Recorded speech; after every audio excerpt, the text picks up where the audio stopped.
misogyny now has a new name: manospheres.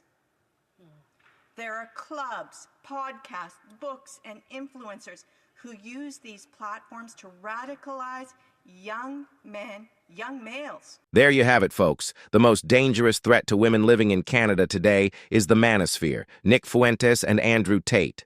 Ladies, don't worry about the sexual predators that we just let out of jail again. The next time you're walking to your car, take a look over your shoulder for Joe Rogan.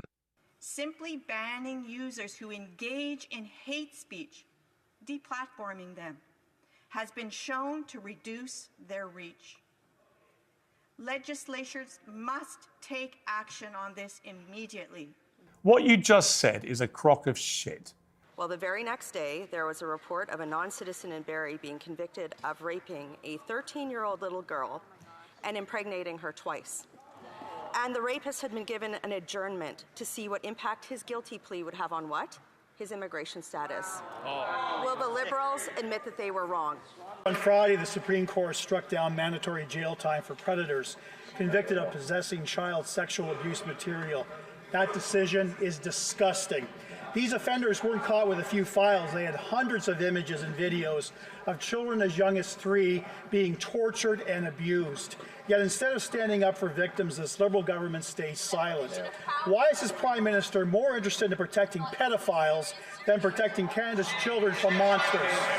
Within just hours of being released from prison, a high-risk sex offender was rearrested by police in Vancouver.